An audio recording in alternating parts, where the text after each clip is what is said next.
All right, everybody. Awesome stuff presented so far. I'm going to plagiarize all of it.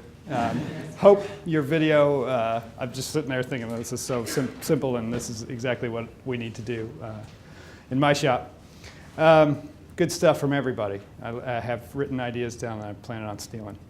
Rob, thank you for having this and having me. I love seeing Rob here in DC. It's like a ray of sunshine in our grim streets. I hope he's having a better time on the East Coast than Zuckerberg is, because that's I can tell you, I'm having a great time. It's not a military presentation without making fun of the boss, taking the opportunity to do that. Last time Rob was here, we had an important client meeting at Old Ebbitt Grill, and right there across from the White House, and he looks around and he's like, "How many people do you think are spies?" I was like, "Oh, all of them, like most of them." All right, so Andy Howell, I am a Coast Guard pilot. I have driven boats and ships, and been in the Coast Guard for 22 years, flown airplanes, and now I fly policy, which is awesome. This is an update of a presentation I gave in November. With some follow-on stuff. So please feel free to interrupt me at any time. I'm going to go super as fast as I can because I have a lot of stuff I'd love to talk about. Okay, so the Coast Guard, if you're not familiar with it, it is a military organization, has both Title 10 and Title 14 authorities, which means it's both military and law enforcement. It's one of the, for the United States, very unique organization. It's a military organization started by Alexander Hamilton. It's really old, and it is, has a huge, broad authorities. We do everything that you're familiar with, like search and rescue and maritime counter-drug, but we also do merchant mariner credentialing, oil spills, vessel inspections, port operations, waterways management, buoy tending. We do crisis response.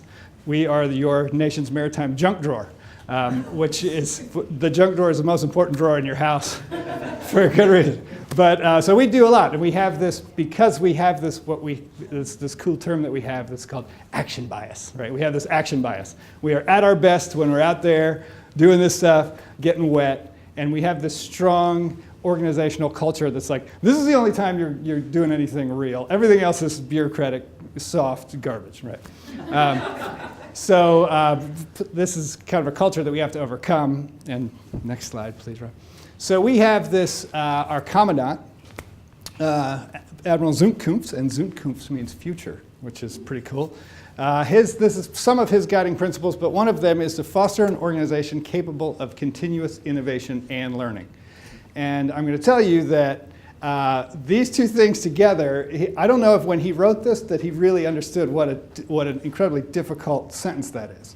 Because on their own, either one is kind of easy. And for us, the first part of the sentence, the continuous innovation, is really easy, but the learning is it's incredibly difficult for us. And I'll talk a little bit more about it. Okay, so continuous innovation. Our workforce is young. We have a lot of people in their early to mid-20s. The biggest part of our workforce is very young. Because of the way that the economy's been and the student loan crisis, we have people. Our last boot camp company had graduated 4 master's degrees. This is Coast Guard boot camp, okay? So we're hugely educated, skilled, tech savvy. They are not as diverse as we want them to be, but at the accession point, they're pretty diverse. And so they're brilliant, and it's a good thing, and we put a lot of trust and faith in just the capability of our people. Just our people in general are every organization says, "Oh, our people are our greatest strength." So for us, it's really true. So we, at a very young age, at a very low level, we say, "Hey." We give a new person a gun, a 22-year-old, a gun, a boat, a crew, and say, there's something weird happening 50 miles off the coast. Go deal with it. And they're like, okay. And we train them, and we give them risk mitigation tools, and we give them we give them good assets and stuff to go do this. And they go do it, and they almost never fail. I mean, the rate of mishaps compared to the rate of missions that we operate it's almost insignificant. I mean, they do an amazing job. And they're brilliant. And they innovate every one of these missions that they go out on, whether it's a search and rescue case or it's a it's an oil spill. Everyone is different from the last one. There's none where you could say, this is exactly like everything I've ever seen before. Everything is an improvisation, everything. And everything is an innovation that they have to do. And so these guys and gals are just constantly coming up with ideas in just their course of their daily lives. This is we do an innovation challenge through our IdeaScale platform, which is called Coast Guard Ideas at Work. So we have innovation awards, and you say, hey, what's a good idea? Well, so we do buoys, right? These buoys that you see offshore, they're huge, they're huge. They're like as big as a building. And so we have these ships that go out, and it's like a big crane, and the crane picks up the buoy, and the buoy has this huge chain that holds it down to the bottom. And so these guys and gals they're on this buoy deck, and the ship is doing this. And to manage all this stuff, they have a great big sledgehammer, a big like 25-pound maul, and this huge cast iron hook, and they whack it, and they use this hook to drag the chain around. And they've got two big heavy hand tools, pick one up, put one down, trip over it, whatever. Well, this person welded them together, right? And this we've been doing, I'm not kidding, this is not an exaggeration, doing this job for 250 years, and this is like you are a wizard that someone thought of this. So he welded the hook on there. He welded the hook to the hammer. And so this is the hammer hook. And someone said, well, you show this to the admirals, and this is like a work of art right here. This is something, you hear a song, you see a work of art, and you're like, well, of course, yeah, of course. Well, no, not of course. Someone had to think of it. And so the admirals say, well, surely we've done this before. And I say, well, no, maybe, I don't know, because we have innovated, but I don't know if we've ever done it before in the last 250 years because we haven't learned. The organization hasn't learned. There was no way to know whether anybody had done this, but now there is. Next slide. So we have this amazing workforce, right? But we also have the problem in any government institution, which is this hackneyed term, the frozen middle, right? You have upper level management. You have visionary leadership, I want to go do these wonderful things. But we have this upper middle management, this frozen middle, NASA calls it the permafrost, that these people, I'm one of them, our job is to optimize a program. Our job is to manage a program. And it's not my job to disrupt my program. It's not. And I know that the size and shape and course and speed of the Coast Guard is set by the budget, the off bill, the appropriations bill, the statutory authorities, all of these things that we have to get done. So like, I don't have time. I'm not even interested in change. My change appetite is nothing. So out in the fleet, out on the field, out on the pointy end, we have this amazingly mature relationship with operational risk, right? We go do these audacious things and we succeed. And we do them awesome. But then when we put on this uniform and we get a few stripes like this, we're like, no, risk is not part of my equation. My risk appetite is actually somewhere between 0 and just bury your head in the sand. So to melt that permafrost, to get those good ideas through, and we're a very traditional military bureaucratic organization. To get that, you have to either try and melt that permafrost, which is a life's work, or you find some holes in Jon Snow's wall that you can shove a Trojan horse through, and then Brad Pitt can come out and burn the city down, in a good way. Guys, you're going to hear some of my jokes over again if you've heard my spiel before. This is family talk, right? We all, government employees, we all are trying to do a good job. I love the Coast Guard. I love it so very much. I've been in for 22 years. But at this point, I love the Coast Guard like a stalker ex-boyfriend, okay? I say to the Coast Guard, if only you could see how much I love you. You'd let me fix you, and then we'd be so happy together. It's funny because when I thought of that joke, I said it to my wife, and she was like, that's like codependent. And I said, yeah. And she said, well, don't you think it's time to get a hot new girlfriend? And I'm like, that's a really weird thing for your wife to say to you. So anyway, so you got to find these Trojan horses. And listen, I am thrilled, and I love the cool ideas. I call them diamond bullets, like that. Like that hammer hook. I'm thrilled by those, but for me, those are quarters that I can keep putting into the slot machine to keep melting that permafrost, right? Because I want to keep my program alive and doing cool, crazy stuff, and having those ideas and showing those ideas are the ways that I can just keep pulling that slot lever. A lot of metaphors, guys. If you're not following along, let me know. So I am one person. You guys from FDA, I salute you, collateral duty folks. But I am one person. I've spent some of my budget to get some help here, McKinsey, and which is great.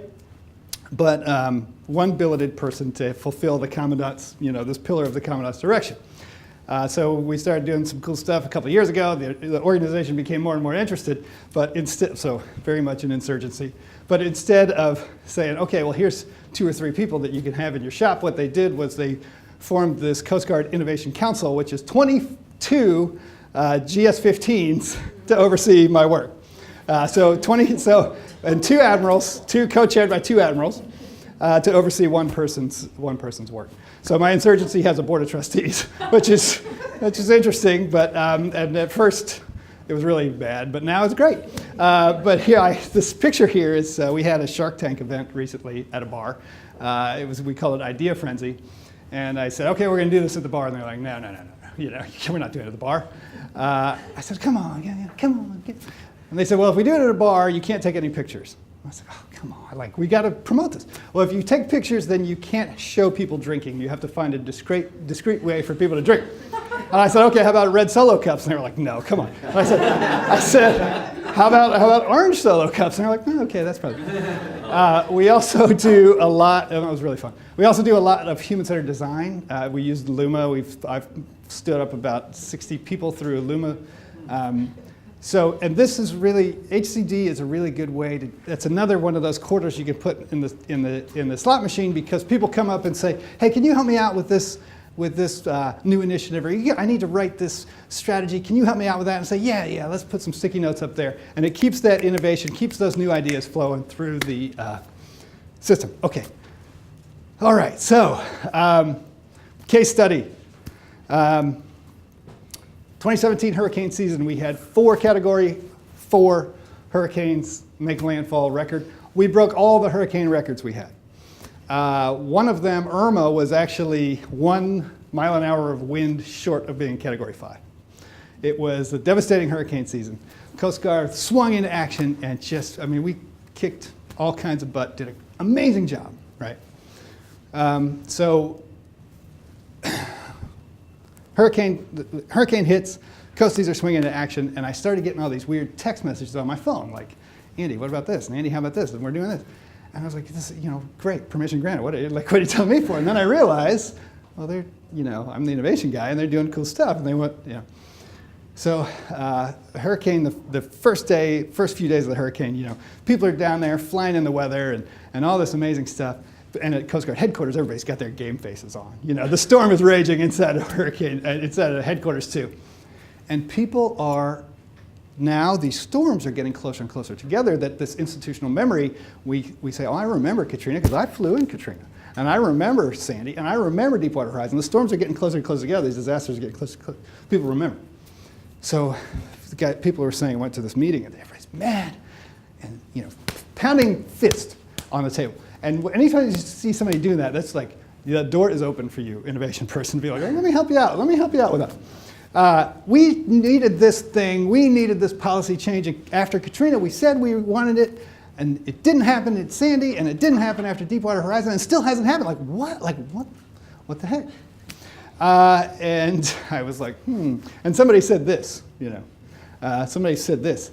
We have this lessons learned process. And the light bulb is like kind of trying to flicker on in my brain. And I remember that my thing from the Commandants is innovation and learning.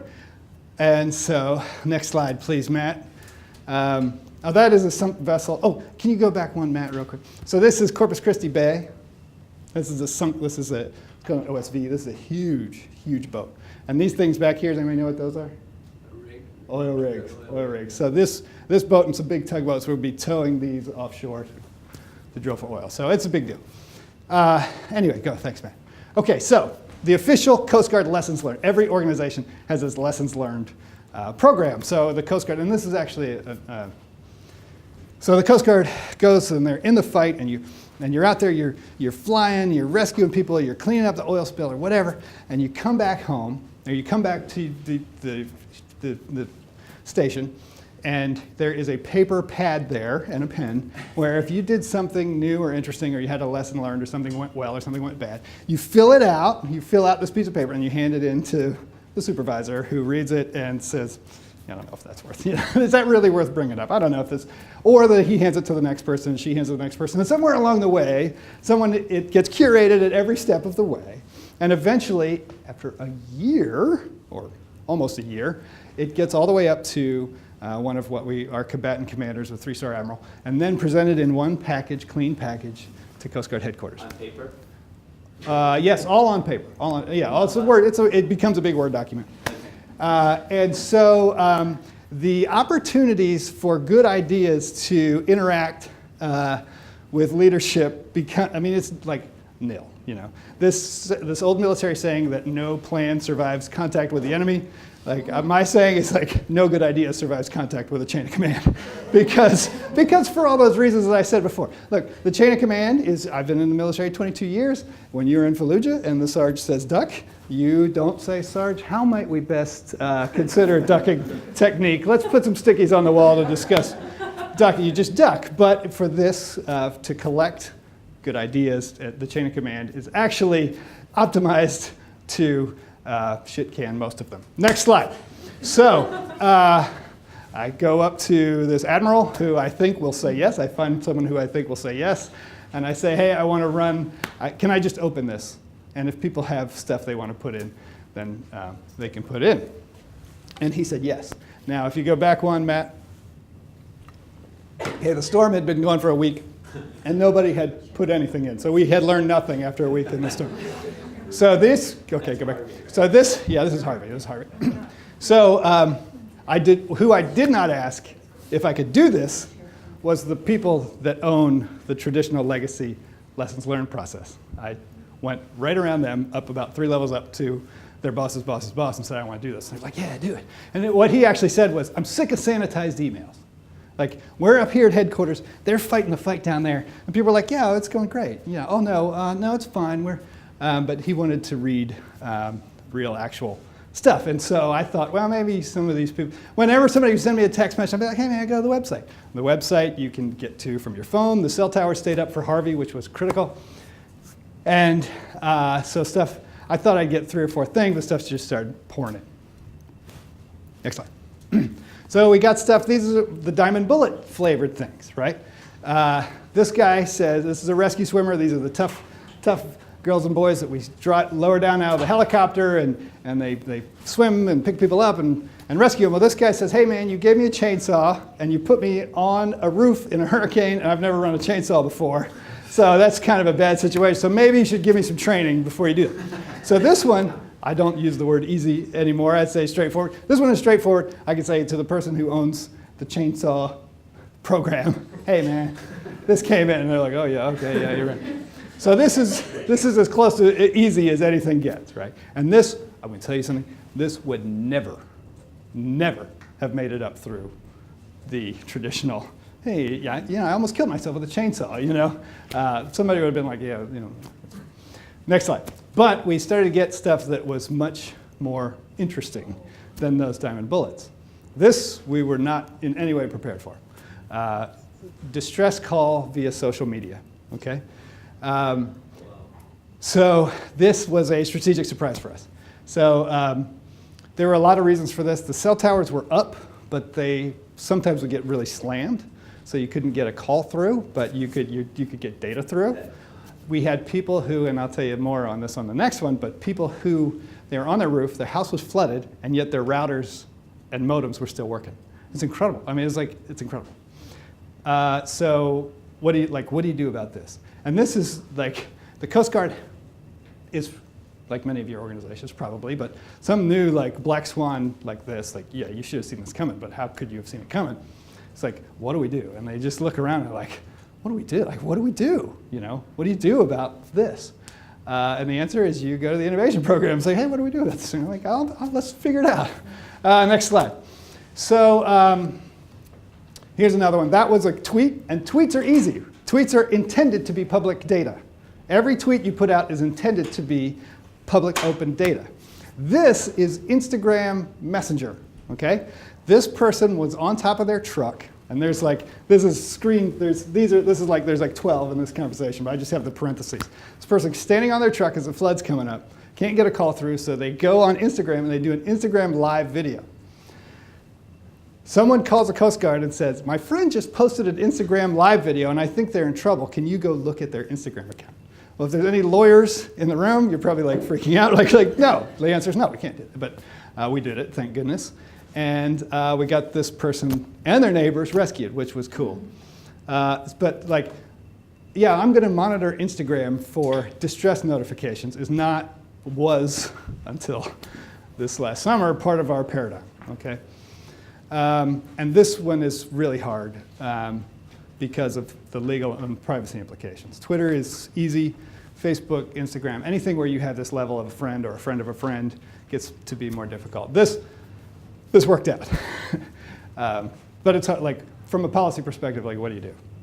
Like, how do you write policy to say, if someone calls and says their friend is in distress, and then you go and you see they're actually just telling on their friend about his weed grow or whatever. Okay, next slide. You guys get how hard it is. Okay, so the Coast Guard has been stagnant in a lot of ways about a lot of technologies, a lot of just contemporary technology. Mobility is one of them. The cyber boogeyman is there for us, but also just we really are tight on cash, as all of you are. I totally understand. So this is a $4 million text message here. Like I said, all of our missions and all of our operations happen way out in the field, right?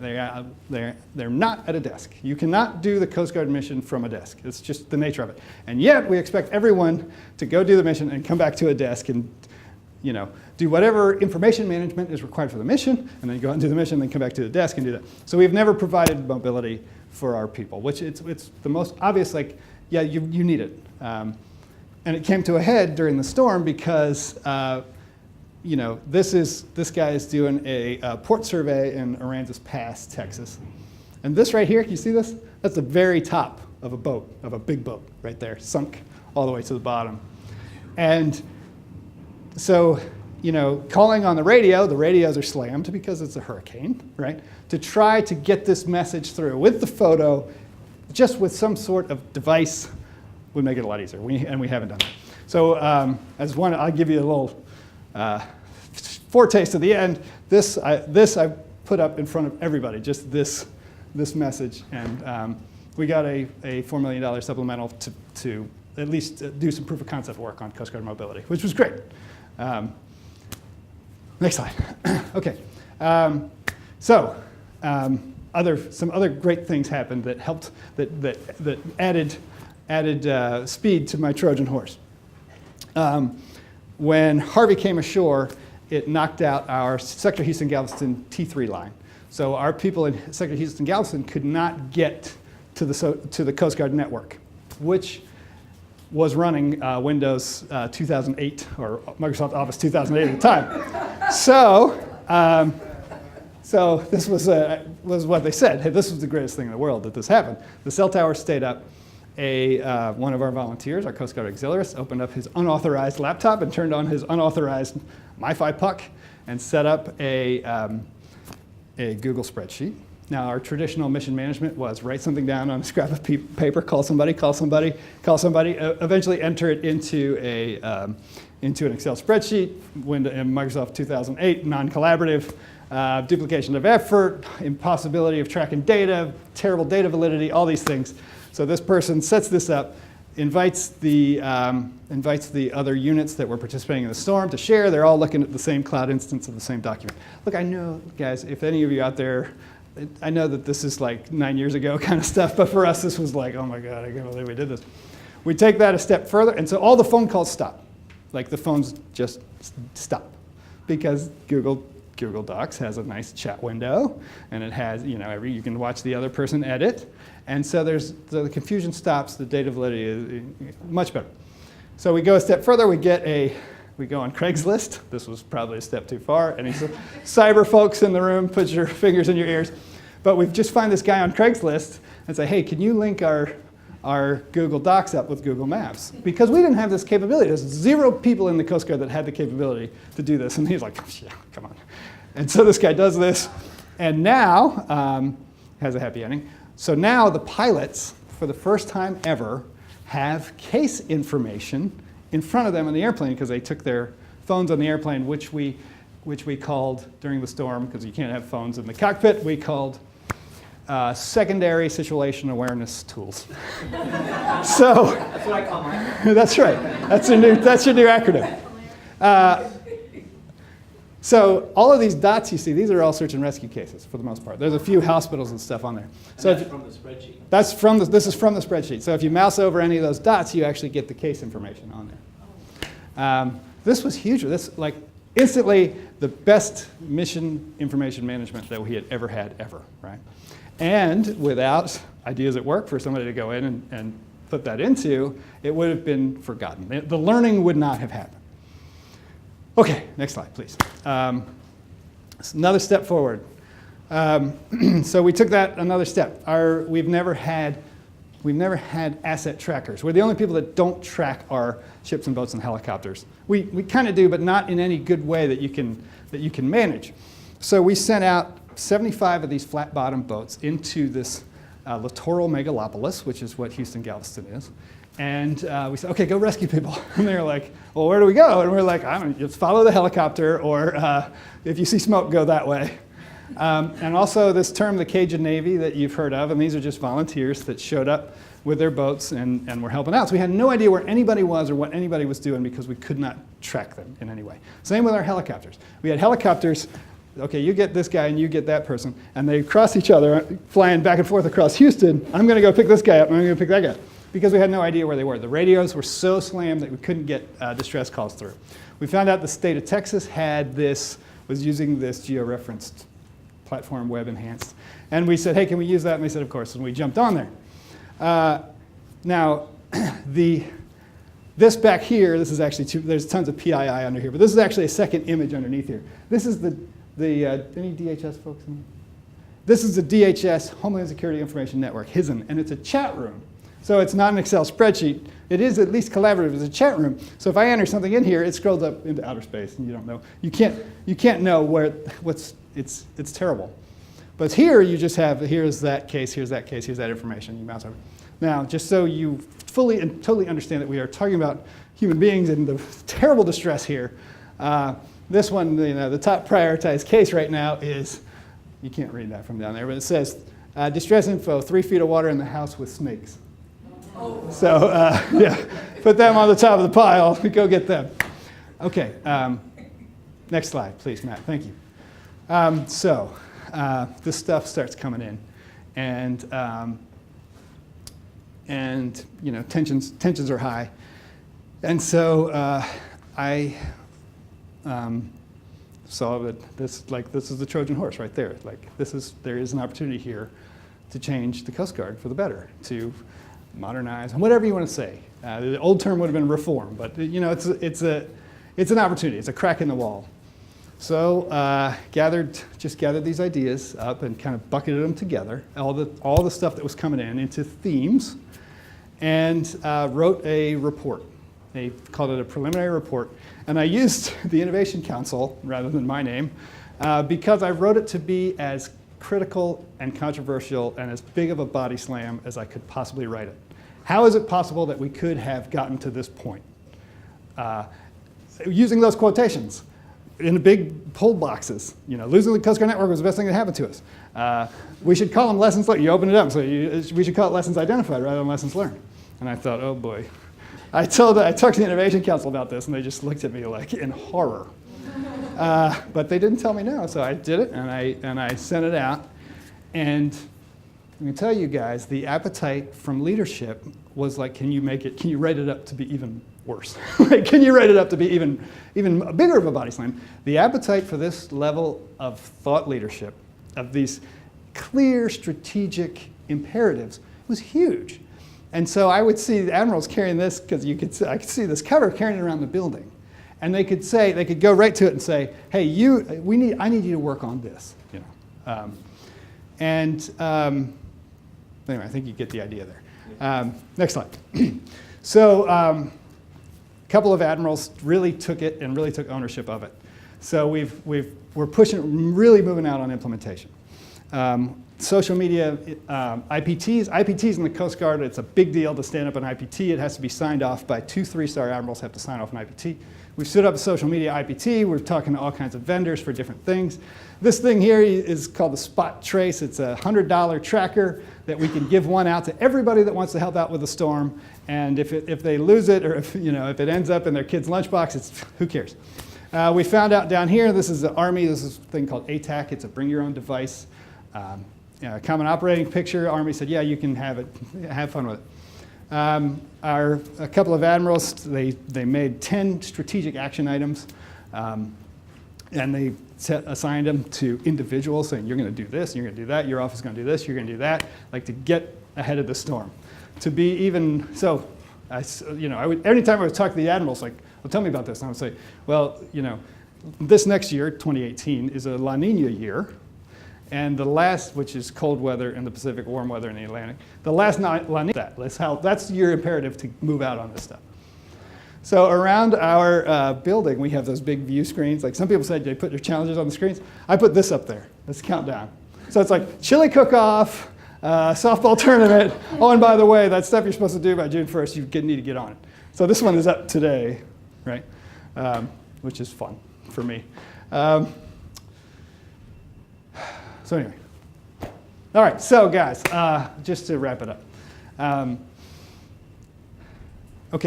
Continuous innovation and learning. Innovation, easy for an organization like mine. It's part of day-to-day life. It's just what you do. There's no other way. There's no rule book. You can't pull out the checklist to do a lot of what we do. You have to improvise and innovate on the fly. The and learning, almost impossible. Crowdsourcing gives us a method to get that and learning involved, right? You can't hide from it. Somebody goes on and says, hey, I did this, and then I send that right to whoever owns that program. You have to acknowledge it. Next slide, Matt. So I want to show you guys, this is my handwriting here on the left. At the last Open Nation, there was someone from Calgary named Heather Chappell. And biggest brain, Wing Tang from IKEA was there too, by the way. And Wing Tang is like the closest thing to an actual Jedi Knight that you'll ever meet. But she's like these thought bombs that were amazing. And she said, innovation, half the time innovation is just who's willing to work the hardest, right? That's what innovation is. Who is willing to just like get in there and do it? But this person, Heather Chappell from the city of Calgary, she is, we talking to her, it's the old I'm playing checkers and you're playing chess kind of thing, just really smart. And so she put this into words, and I kind of didn't realize we were doing it, but we had done it. So when I took the job 3 years ago, I was like, all right, where there are places where we know that the Coast Guard is going. We know that we're going there, but there's no path. And nobody has any appetite to take us there, but we're going to be there somehow. Social media, mobility, cloud-based everything, autonomous systems, AI, knowledge management. Like, how do we get there? So this agenda, I've been pushing it. And the Hurricane was like just boosh, afterburner. I found like, oh, this is what's going to be. This is going to be my agenda. It's going to come out of this thing. Yeah. Now we're talking about real lives and real people in distress, and we saved 12,000 lives. And that's great. However, from our strategic perspective, this was where it came in for us. Okay, so, but here's the thing, right? If anybody ever goes to the OPM lab sessions where all the innovators come in town, this big kind of conversation comes up, well, what's Innovation 2.0? Like, what's Innovation 2.0? What do we do? We're all crowdsourcing, we're doing a lot of human-centered design, and this stuff. Well, you do enough crowdsourcing, and you are collecting qualitative data, right? You're collecting a mountain of it. And it's all self-selected, unscientific. Who gives the biggest damn? Somebody said, give a damn factor. So you have this big list of all of a sudden, and all of a sudden, after a while, this can become quantitative. I mean, starting to have a really big sample. And then you say, well, what are they really saying? Well, like, what are they talking about? What are these themes, these kind of like blobs? And like, I'm going to tell you that you probably know. Like, where you need to go. And a lot of it might be your own intuition. It might be some leadership vision. But a lot of it is from what you hear, like people saying, hey, man, we got to get on this, or we got to move out on this, or this is the next priority, right? The leadership appetite for that is huge, And if you can turn those kind of blobs, those themes, into strategic imperatives. They call them, in Calgary, they call them strategic opportunities, you know. But it's essentially strategic goals. So what you're talking about here is the traditional strategic management paradigm just shifted backwards. So going from strategic goals to strategic objectives to the to-do list, right? But you could say, okay, well, the to-do list is coming from the people, then you have these strategic themes, and you have these goals, and then you hand that to leadership, and leadership's like, oh, thank you.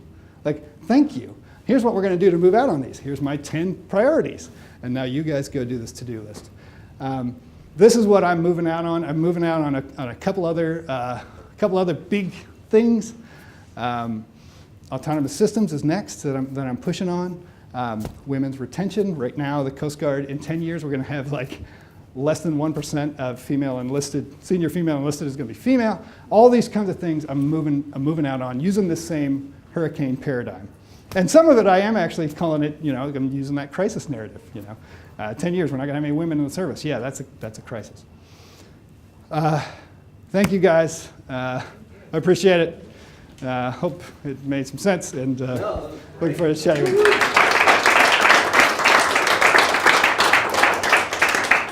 Any questions really quickly before we break for Commander Howell?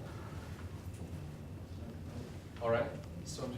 Yeah, so great job, Andy. Thank you. We have lunch. I know we're running a bit behind, so if everyone can come back to the room here at, what do you think, 1:5? Yeah, sure. Yeah, so